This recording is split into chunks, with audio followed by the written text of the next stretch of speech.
সনে যে 7ই নভেম্বর জাতীয় বিপ্লব সংশোধনী, তখনও বাংলাদেশের এক বিশেষ প্রেক্ষাপটে সদ্য স্বাধীন দেশটির স্বাধীনতা এবং সার্বভৌমত্ব বিপন্ন হয়ে পড়ে।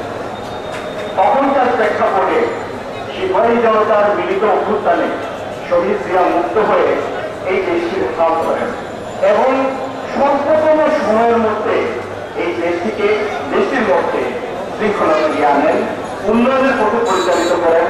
মাত্র 1-2 বছর আগে প্রায় ধ্বংসপ্রাপ্ত দুর্ভিক্ষপীড়িত দেশটিকে আবার তিনি উন্নয়নকামী একটি দেশে পরিণত করেন। সারা দেশের মধ্যে জাতীয়তাবাদী বোধ জাগ্রত করেন যে স্বাধীন সার্বভৌমত্ব ভিজিবল ভায়াবল একটি দেশ হিসাবে, একটি ফাংশনাল স্টেট হিসাবে, ডেমোক্রেসি হিসাবে এই দেশটির টিকে থাকার সক্ষমতা।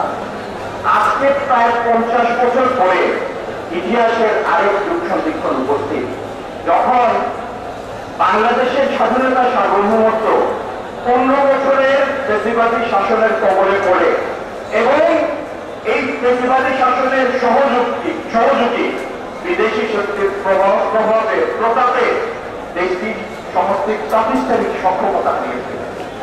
যে প্রতিষ্ঠানগুলির উপর রাষ্ট্রের কাঠামো দাঁড়ায় ঠিক একটু ভাবেন না, যে প্রতিষ্ঠানগুলির উপরে প্রাতিষ্ঠানিক কাঠামোর উপরে এই রাষ্ট্রটি দাঁড়ানোর কথা, সিভিল ব্যুরোক্রেসি, মিলিটারি ব্যুরোক্রেসি, আইন শৃঙ্খলা রক্ষাকারী বাহিনী, বিভিন্ন কমিশন, সেই প্রত্যেকটা প্রতিষ্ঠানকে ধ্বংস করে ফেলেছে গত 15 বছরে।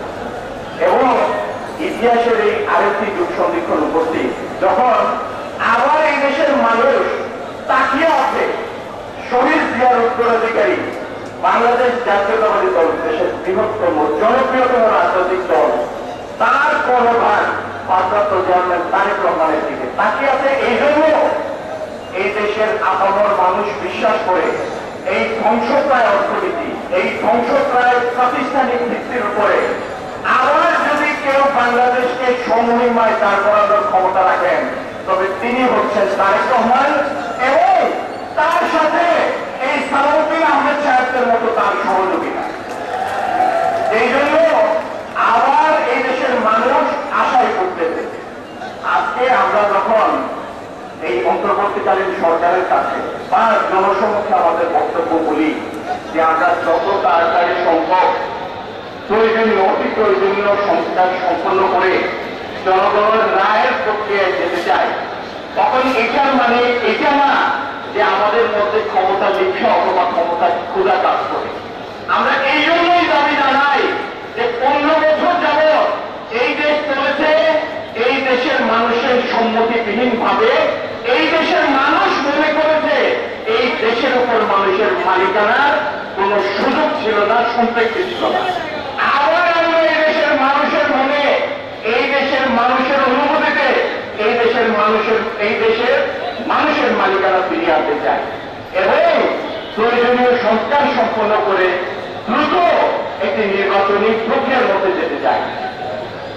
যারা আজকে অন্তর্বর্তীকালীন সরকারের নেতৃত্ব দিচ্ছেন তাদের প্রতি আমাদের শ্রদ্ধা আছে, আস্থা আছে, কিন্তু সাধারণ মানুষের চাহিদা এবং এই দেশটিকে সংহত করে ঐক্যবদ্ধভাবে পরিচালনা করা, আপনাদের দুর্বলতা এবং আপনাদের প্রাতিষ্ঠানিক সক্ষমতার যে কমতি, সেটি পূরণ করার একমাত্র সক্ষমতা আছে রাজনৈতিক নেতৃত্বের। এই জন্য এই দেশের মানুষ রাজনৈতিক নেতৃত্বের দিকে তাকিয়ে আছে। আশা করি আপনারা জনগণের মনের ভাষা বুঝবেন এবং দেশি বিদেশি কাউকে এই দুর্বলতার সুযোগ নিয়ে কোন চক্রান্ত চরিতার্থ করার সুযোগ এবং সময় দিবেন না।